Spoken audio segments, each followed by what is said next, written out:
Boo! We're back. Right, and full of spirit. Yes. Yes. Yes, indeed. It's a bit early for me to have had rum, but still, we're full of spirit. And here she is, the alternative voice, the lady that batters me around the ears and everybody else as well. Oh, I don't. You don't? No. I'm not nearly as good as you say I am. Oh, well, never mind. The alternative voice, the fearless female. Oh, I thought of that, FF, the fearless female. But seriously, Liza Page, who, just to put a little context, is I'm going to put it this way. Most people, if I say Joseph Smith, including Liza, hadn't a clue who the hell I was talking about. Joseph Smith was visited by God in the United States in the middle of the 19th century, and received some golden plates, which have been hidden ever since. But God told him to found a cult, a sect, if you like, in the middle of nowhere in the United States. Nobody knows the name Joseph Smith, but the following that he created and continues to flourish now, everybody knows, the Mormons. And if you've never heard of the Mormons, which I very much doubt, you've heard of the Mormon Tabernacle Choir. And basically, Joseph Smith created a big empire in Salt Lake City, in Utah, and which flourishes to this day. The Mormons are known for their novitiates give 2 years of their lives to having come out of university.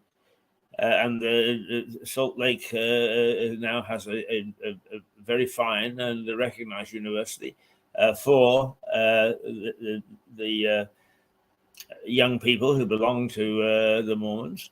And they go around the world knocking on doors and espousing the cause.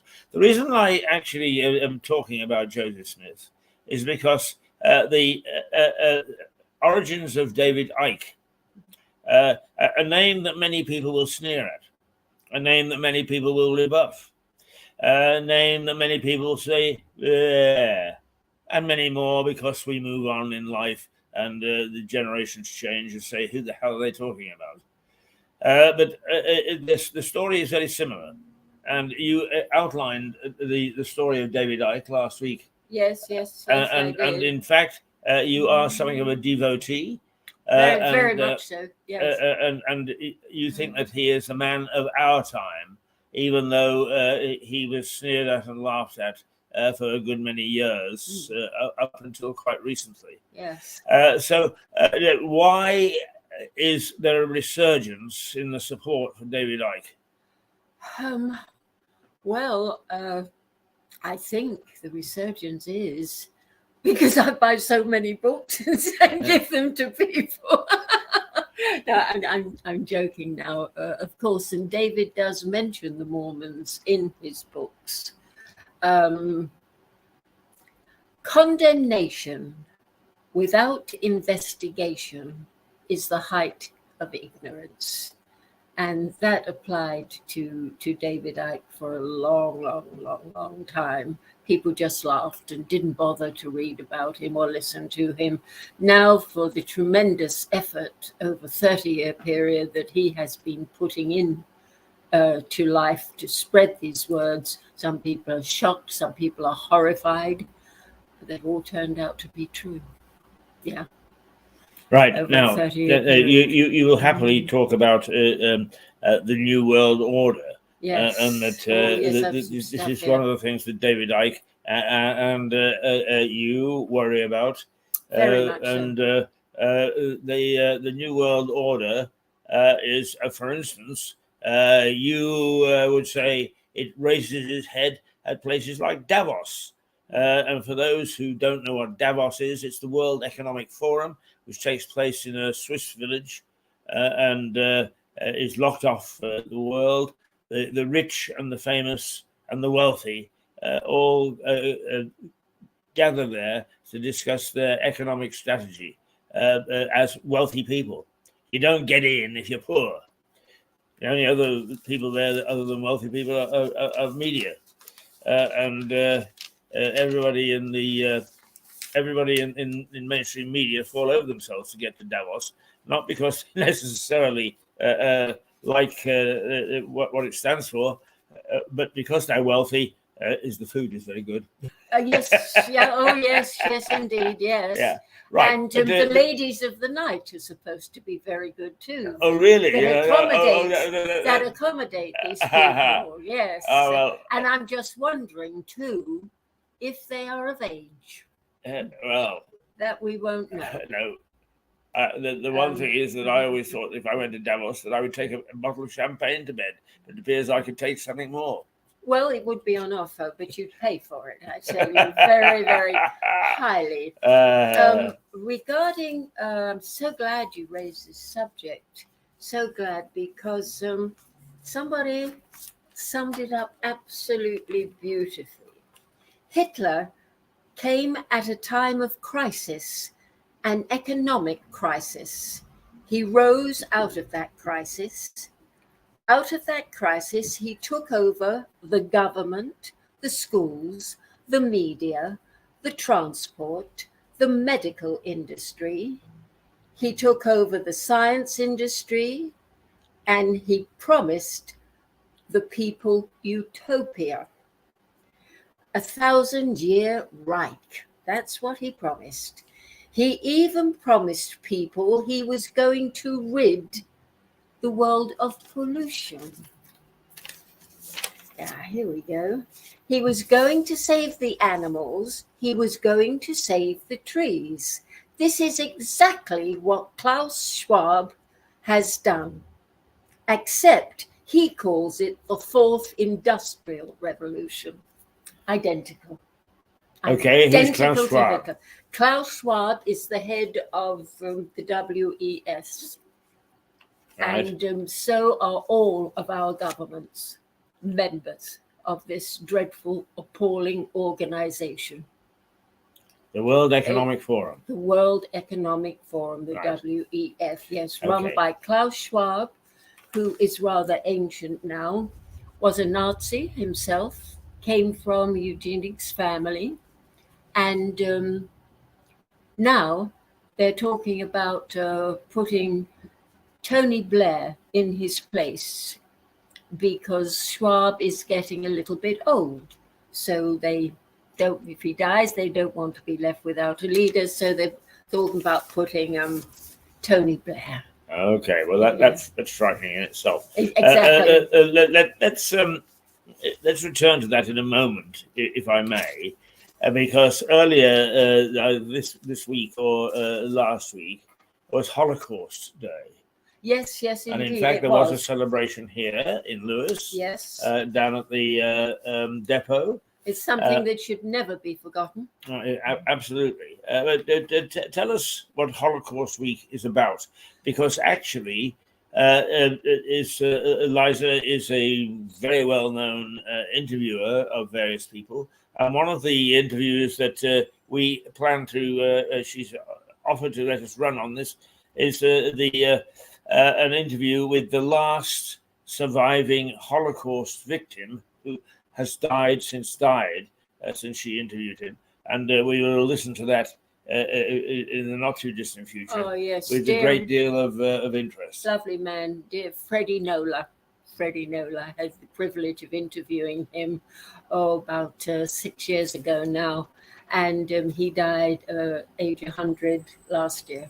Yes. And I was talking to him 2 weeks before he died on the telephone, Right. and he remembered me. He was sharp and just a gorgeous man. And it's such a privilege for me to be showing his work. Right. So what happens in Holocaust Week?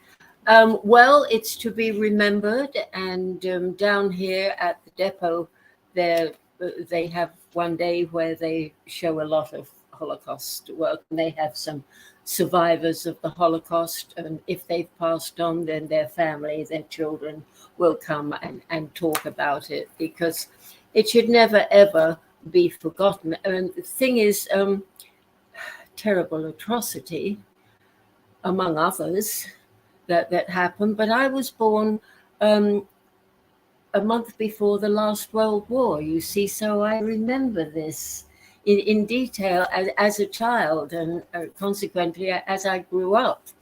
Whereas, I forget how old I am, and I expect people to know what I know. Yes, Of course, they don't.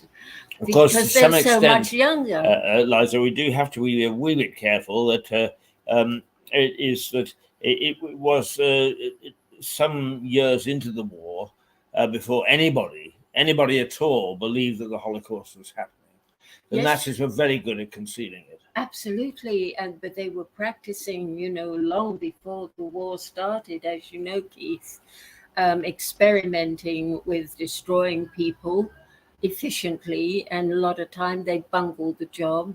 They blew them up, and the bodies went up into trees and all things like that, and they had to get them down. So they said that's no good. So then they tried gassing people in the back of lorries, and they found that was sort of the cleanest way to do it, but it wasn't quick enough and it wouldn't accommodate enough people. So they designed the gas chambers over the period of time. And there were quite a few of them. There was Auschwitz, there was Belsen, there was Sobibor, and others. Auschwitz is the most famous one. I think it was possibly because it was the largest one. But the dreadful thing was, you see, it all happened so terribly quickly. They'd been planning it. Hitler had been planning this, because the last World War was started and financed by 5 wealthy families who sat around and said, now, how can we make some money? Well, war is always profitable. So this chap over there in Germany, this Hitler chap, seems to be making a bit of a noise. I think we'll finance him, see what happens. He got out of control. He went into Poland, so we had to declare war on him. Chamberlain came back with a piece of paper saying, no, there's not going to be any wars. That was to give us time to prepare, give us a little time, but he knew what was going to happen. You don't think that... he knew what was going to happen. You don't think Eden thought that he'd solved it? No. I you think it was planned? I think it was all planned, yes. Right. And we went in, and, then it's history. You see, when I also on my show was privileged to interview a man who was part of the Kinder transport out of Austria during the war. But I'd like to go back a little bit. When Hitler annexed Austria, he allowed, I think it was 1,000 children to come to Britain. And a man called Otto Deutsch was one of these children. His sister took him down to the train. I think he was 10 or 11, something like that. She was 17. They were very close, and she was very protective of him, but she couldn't come with him because she was too old. So she put him on the train and said bye-bye, and he remembers her waving to him goodbye. And there was no kissing, no crying, no noise, shouting their orders there on the station. And I think it was 2 weeks later, they shot her, his sister, and his mother. So he got out just in time. And there was a chap came round, a big Nazi, checking the papers. And Otto happened to have his little passport with him, and he displays this on the show. I've got to let you see these shows. I've got to, Keith. You know, they're so valuable. And this man looked at him with great disdain, and Otto knew that if he decided to take the passport, tear it up, and throw it away, he would die. He knew this. He knew this. Fellow looked at him, bang, and threw it back at him. So he escaped and came over here and became part of, his children were taken in. People had to take them in. It was mandatory. And he was raised by a couple. I can't tell you the name of the town now, but it's all on the tape. A very, very interesting show. And he made a successful life for himself here in Britain. But regarding these camps, you see, the awful thing was, Keith, it all happened so quickly.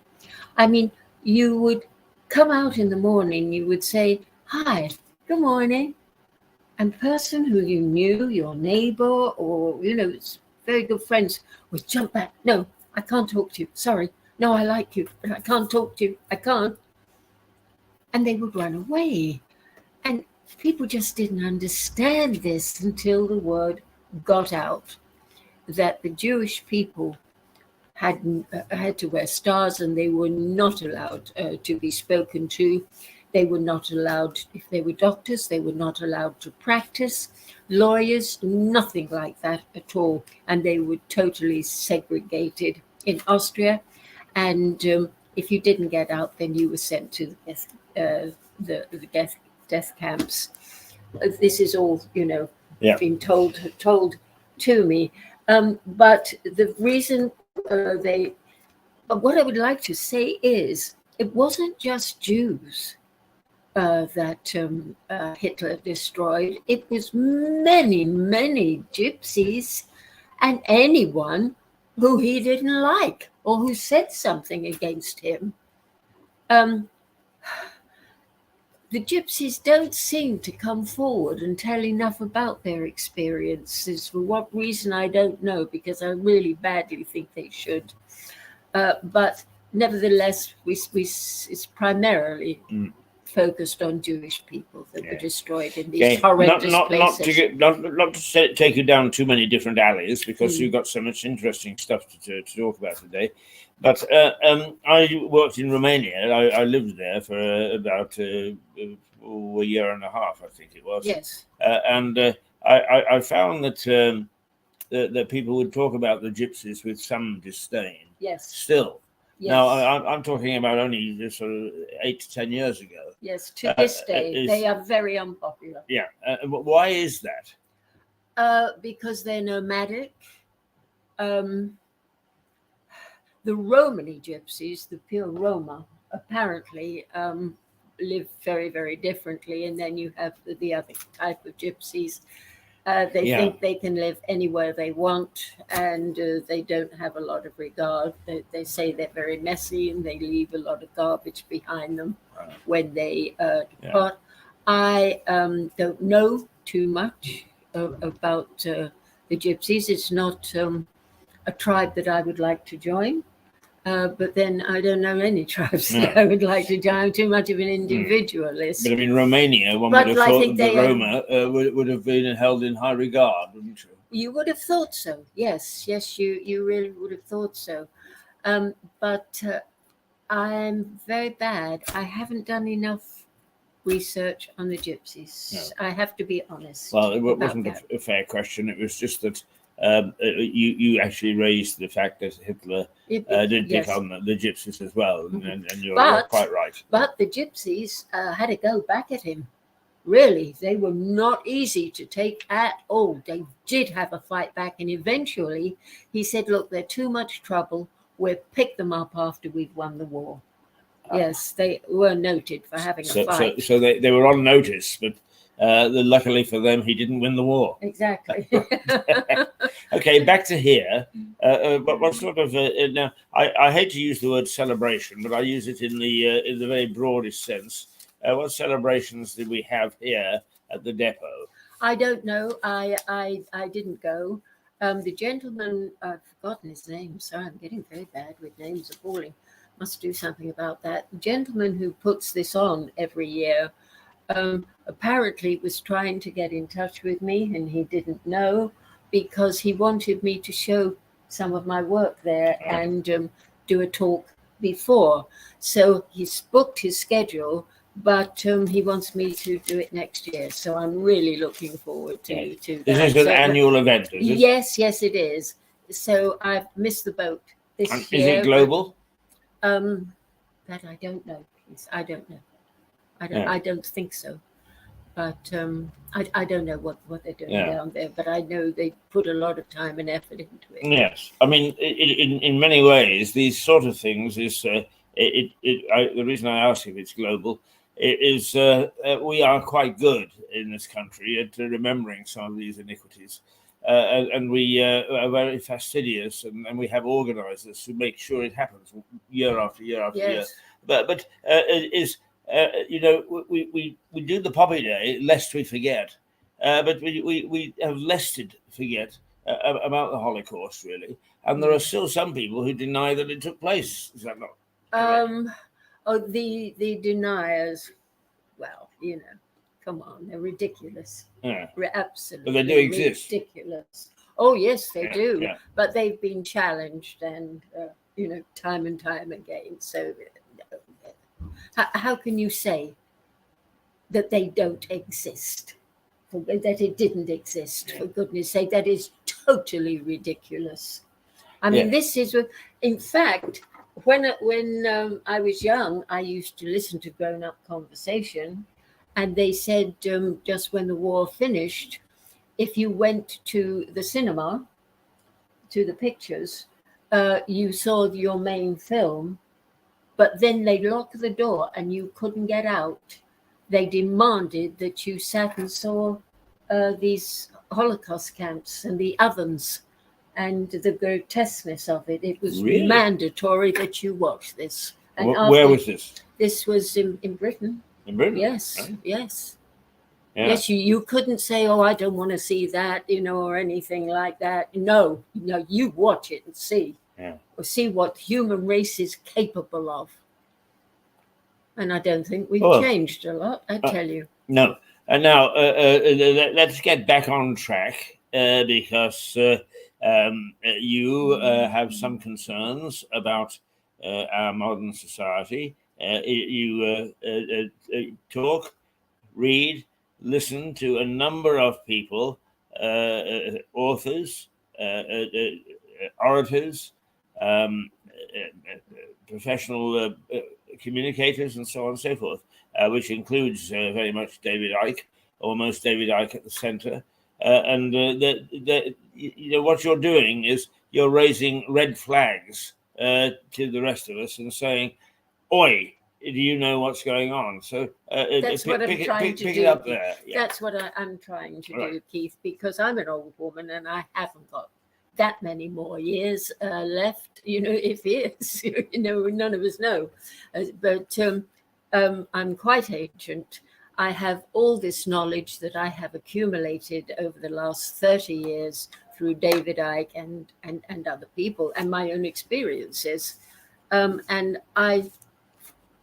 look, knowledge is like manure. It's got to be spread around, I tell you. Otherwise, it's of no use at all. No. So I'm trying to educate people younger than myself who haven't had the knowledge and the experience that I've had. All right. Now, single out 3 or 4 basic points which you believe are important to impart to the rest of us. Well, the one most important one, which is so terrifying at the moment, Keith, is this one world order that they are bringing. Now, what does that mean, the one world order? It's a combination of communism and Nazism. Right. There is no difference. It covers the world. It's coming out of China. The blueprint of China is what they will do here. Right. And they're coming on very, very, very quickly, this one world order. Right. Who makes up this one world order? Well, there's Klaus. They take their orders from the oligarchs. Right. They do. It's Klaus, Tony Blair. You've got to stick him up there with this lot, and Bill Gates, Elon Musk, and these young world leaders that they've been training for the last 20 years. A lot of them come out of the London School of Economics. It started with this common purpose organization, started up around 20 years ago, where you paid to take a course. This particular course, it cost $6,000. You either paid yourself or maybe the company that you were working for paid for you to go there. And these were training ground for Trudeau, the Arden in New Zealand, and the fellow over in France. They all came out of this training ground for young world orders. You are the next leaders of this world, which is affiliated with the WEF. And this training ground was very, very nasty, very, very nasty. They were trained to be ruthless, to not care. Marriages broke up. You know, women would say, my husband took this course and he's unlivable now. I mean, you know, from being a gentleman, he's turned into a nasty bastard. And I can't live with him. Marriages broke up, and they clamped down on them, and I think they tried to sling them out of Britain, or they pretended to, whatever, but they're very strong in Canada. They've moved up there now. So these are the people that want to take over the world and turn it into China. They want to take away our money, our liberties, everything that makes us human, and turn no middle class whatsoever. In fact, nobody will run a business because it will be so highly taxed, it just wouldn't be worth it.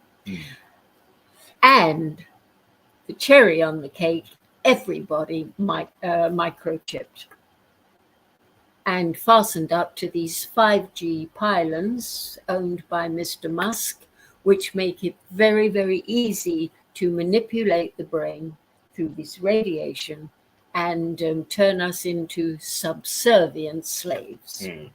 Now, tell me, is the World Economic Forum, as you said, is the chances of me going to bed with a lady is very slim, simply because I wouldn't have enough money to pay her. Come on.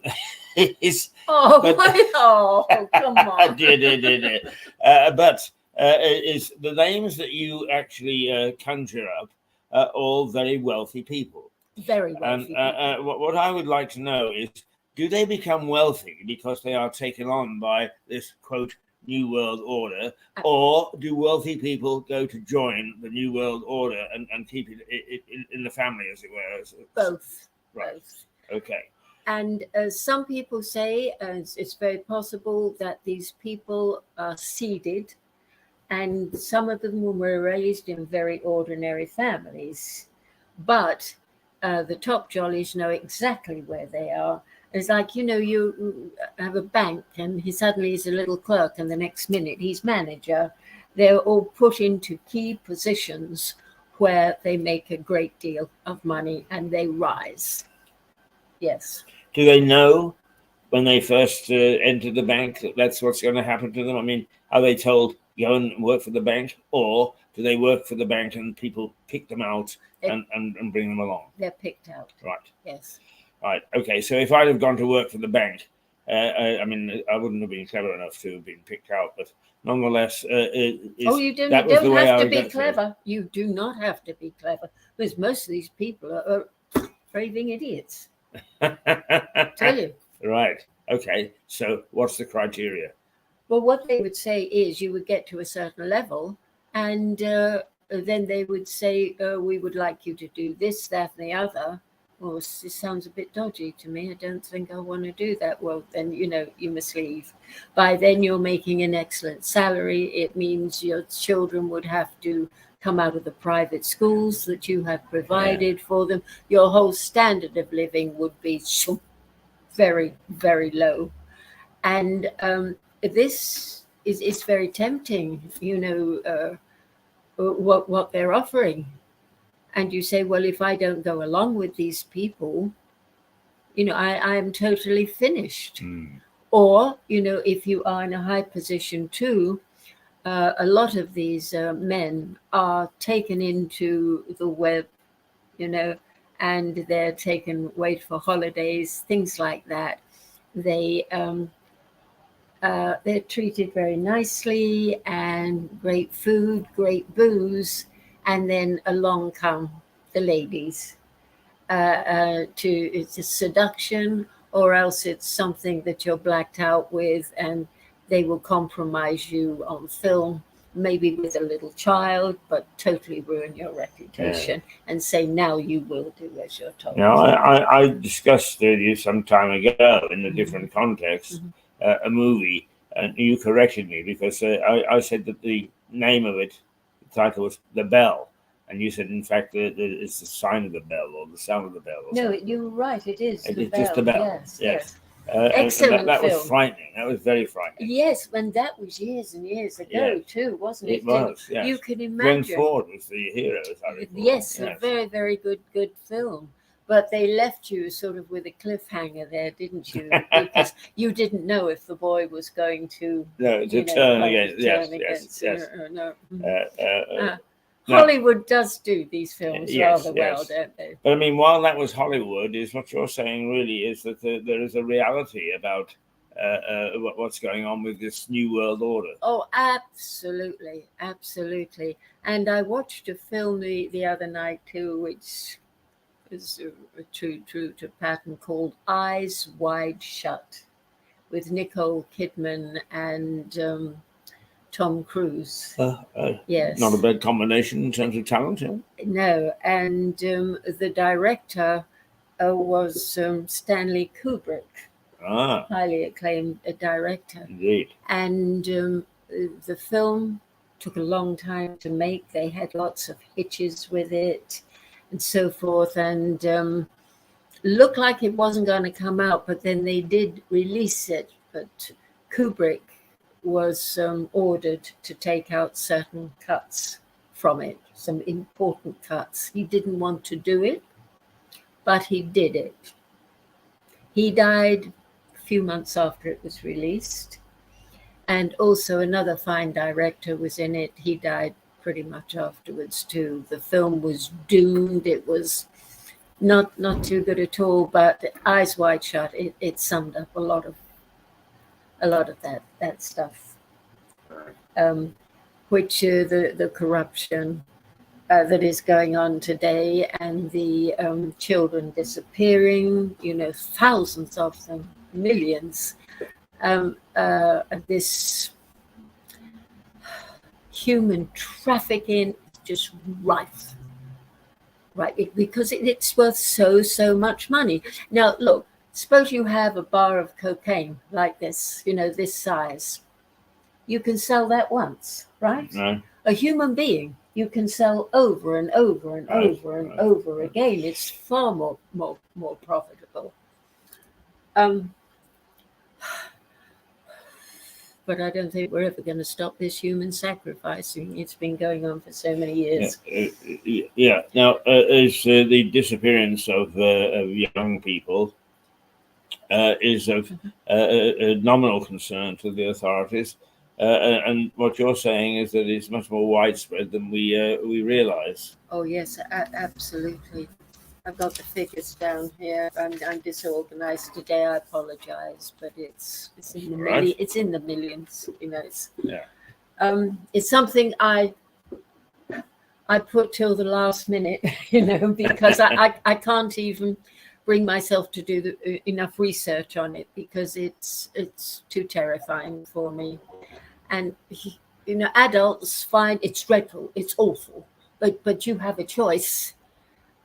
What choice do these little kids have? Absolutely nothing. Nothing. And the way our education system is growing today, in the classroom, 5-year-old children, do you want to be a boy or do you want to be a girl? I mean, what sort of a human race are we turning into, Keith? Yeah. I mean, please. My relatives can't stand me. They say I'm too depressing. Oh, they can't bear me. No.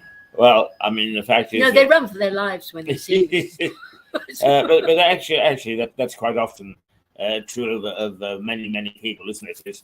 I mean, actually, you may be slightly amused, but I think that it is reflective of the fact that it is handed down from landlord to landlord of the Crown Inn, which is just across the road from where we're sitting. What are they going to do about that place? Are they? I think it's apartments now. Oh dear. But it was a favourite drinking place of Tom Paine.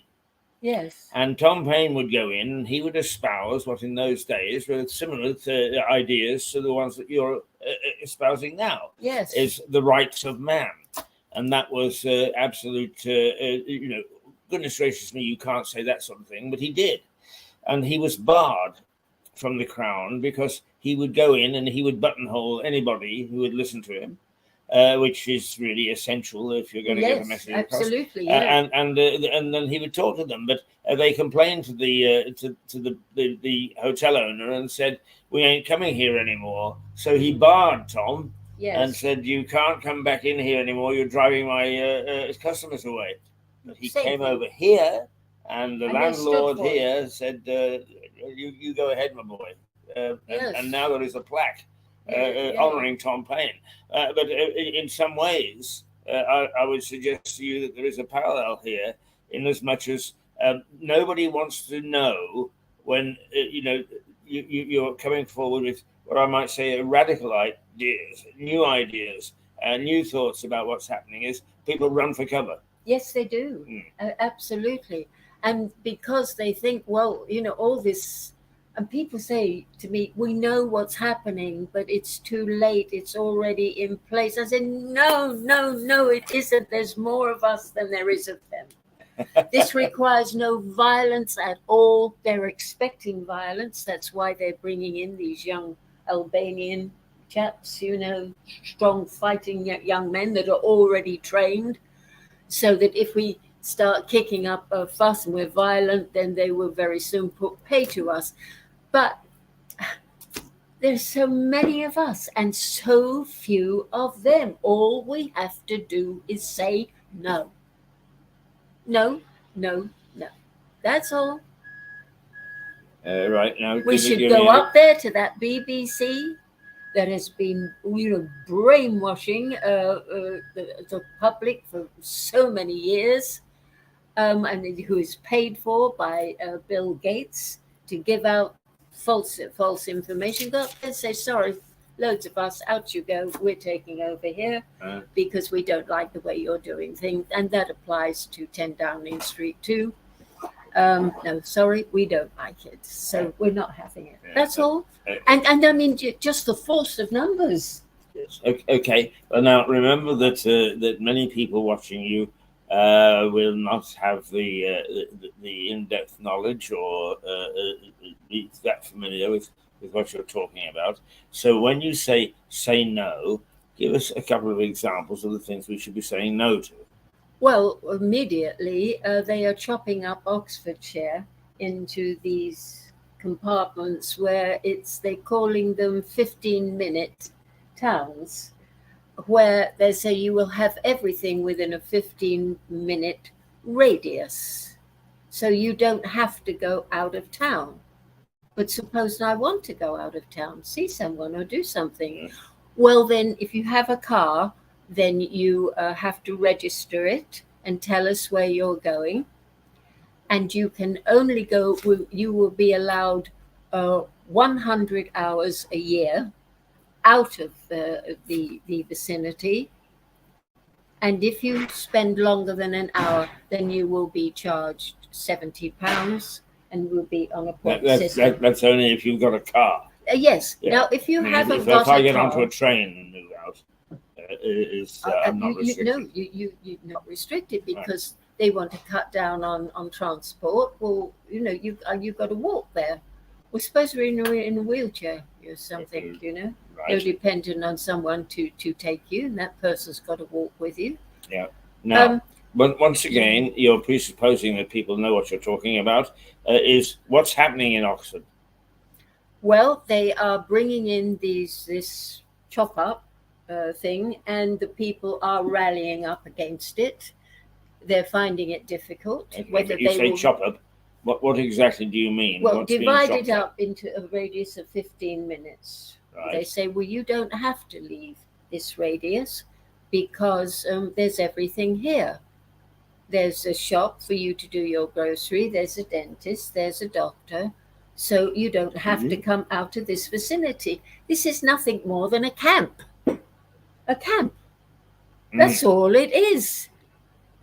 Well, are people rising up against this right now? Yes, but not enough.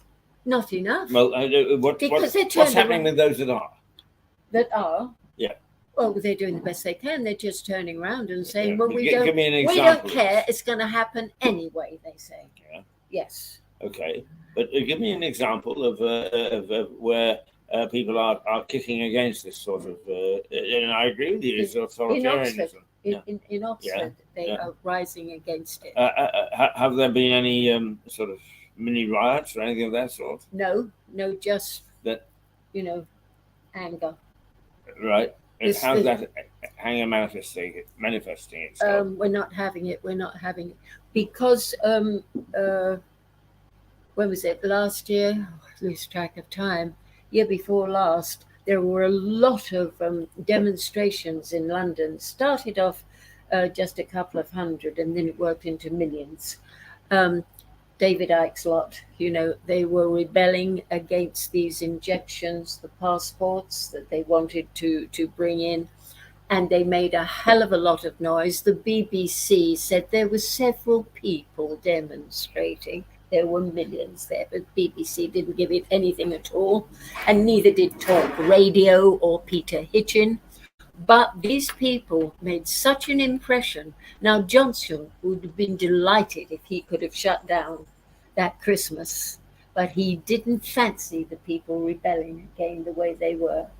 And so he opened it up and had a piece of cake instead. Shot himself in the foot, didn't he?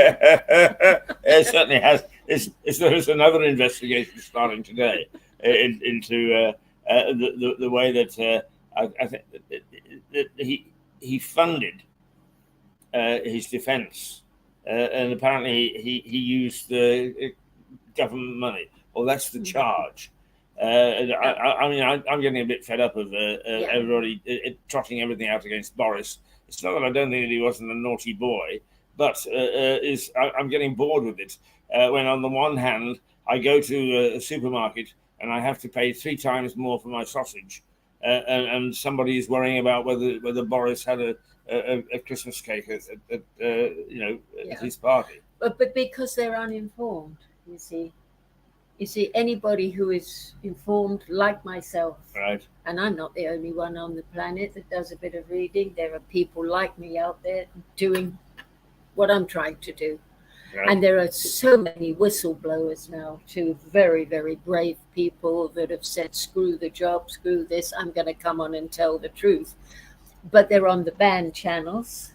They were certainly not on the BBC or anything like that. But they are coming, and they're not going to stop.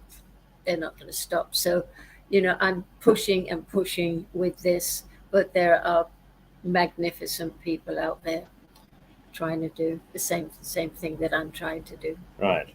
Now, believe it or not, we have been talking for 40 minutes. Oh, yeah, but listen, I'm so grateful that you let me come on here and talk, Keith. I'm interested in what you say, but let me tell you in front of everybody that's watching that you're a very good broadcaster, and the aim of this television station is, apart from trying to give all sorts of views, is also to discover. We have an enormous number of talented broadcasters in this town, believe it or not. Yes, we do. And they're all hidden away, they're doing things. We managed to get some of them, and then because we ran out of money, we lost them, and so on. I mean, if anybody's got a check out there to help us take us forward, I would happily put it into the bank account. But we do have a lot of talent in this town, and if we can actually persuade some of them to open up and come on, so much the better. But I mean, we are lucky to have people such as you. They're frightened, Keith. Most of them, they're frightened. They're frightened. And what I say is, if you're frightened now, it's going to be 10 times worse later. I promise you. I promise you. Well, that's a very frightening prediction. It is, yes. Well, I don't know about you, but I just don't want to live under communist rule. No way. And have had my brain using, and this is all planned. And unless we break this up, it will be so set that it will take several hundred years to get out of it, and you won't get out of it with you a human, because they would have done your brain cells. Just to be clear, is when you said communist, what you really mean is authoritarian rule. Yeah, because Nazis, it's the right and the left. Nazis, communism. There is no. The extremes of both. There is no. Yeah, exactly. Well, now. You'll be back this time next week with more information. Now, this is a rolling thing, so all sorts of things will happen between now and next Thursday, so there will be plenty to talk about. But also, I'd like to take you to take on where you left off with some of the explanation. I can't tell you how important it is for people to understand what you're talking about, because most people don't. No, they don't. So, as you say, you go out onto the street, say to that man over there, what about the New World Order? And he'll look at you wondering what the hell you're talking about. Yeah. And I think it's important for us to be informative as well as actually analytic over what's happening. Yeah. Absolutely. So you will keep turning up week after week after week and do that. I hope so. And I really hope that. Thank you so much for listening. Now, you've got you got another program on here called Age and Youth. Age and Youth. Age and Youth. Yes. I hate that word, age. However, we'll put up with it. Age and Youth with young Max Heard. Lovely, who's lovely 19, boy. Yes. and you are 29. Yes. So we see that there's a difference, slight difference in age. But does Max? Sure, Max knows what's going on. Yeah, and you're actually filming one of those shows today. Yes. So we shall see it next week. Yes, indeed, you will. That's yes. Great. Yeah. And you also sort of work hard in the background for this television station as well. And I think it's important that people know that you do. Well, because we have no time. We have no time. And that's where it begins and ends. Right. So we have to get a move on. And yes, indeed we do. There you are. We are we're in the fast lane. Mm-hmm. We're in the fast lane of media. Yeah. So watch out. Liza, to be quite serious, thank you, because I think that this is a part of life that many people would either deny is going on, or don't know, or don't want to know. And I think in all three instances, is your show, if this is your show on Mirador Television, is important to actually lay out exactly what it is that you and your group believe, that what you think needs tackling, that this New World Order, as you call it, needs to be looked at carefully. So it is an important item each week, and we look forward to having you here to give us yet another chapter, if you like, because this is a long-running story. I mean, it's almost like that. Well, you're a singer, never-ending story. There. How did you like that? Very good. You're making a cabaret. Don't answer. You'd make it in any profession you took up, and you know it. Liza Page and the alternative view. And it's important that we have the alternative view. We give the establishment view. We do not say no to anybody coming on here. And when I say we don't say no to anybody, the only provision that we have is that you cannot libel. You cannot libel anybody, because that means that I would go to the slammer. But other than that, everybody is given the chance to have their say. And in fact, the proof of the pudding is that we are here in this hotel, and people can wander in off the street and simply sit down and talk to us without us knowing anything about them at all. I have to moderate to make sure that there isn't any suggestion of libel or slander or obscenity. But other than that, we do not tell people what to say. We're not selective as to who offers which view. So we've got a very well-rounded points of view on here, and I'm glad that you're part of it. And I'm glad that you have another show with young Max, which is actually reflects what people think who are younger. And I actually have to tell you, I put up a thing yesterday on Facebook, and I said, so just so you know where I stand, I said, why is it that I see discrimination in everybody talking about jobs? There's a lot of discussion on social media about jobs, and it's almost universal that anybody who is a bit of an age is discarded. And I get very upset about that. But that is going to get more so too. I mean, they want to starve the elderly to death, and because they're calling us useless eaters. This is the World Forum too. Yes, useless eaters will be superfluous. So go away, please, and die, because then it's cheaper. We don't have to give you your pensions. We don't have to make considerations. Well, they're not going to get rid of me like that. And if I may say so, is the reason that I think that I fight to have my voice heard and to challenge all these things is this, because you lot out there that are telling us that we're useless have fucked everything up rather badly. And if that's the proof of what you can do, it's time for change. It is time for change.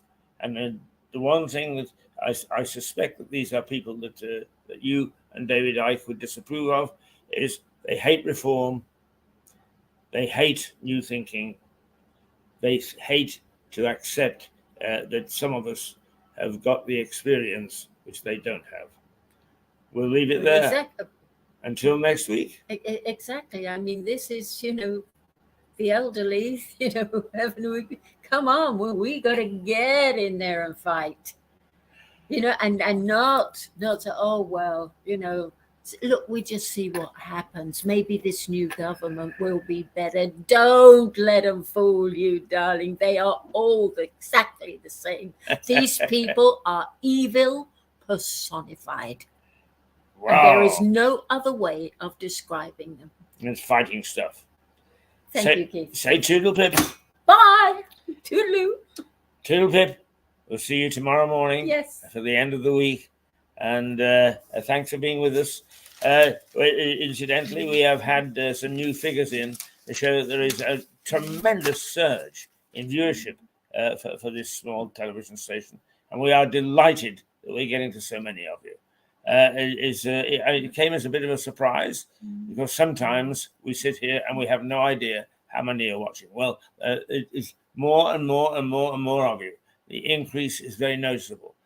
Thank you, and we are very glad to have you with us. And if you find us difficult, if you find that we say things that are uncomfortable, fine. But we also say things that are quirky, and some of those are fun. Until tomorrow, toodles. Bye.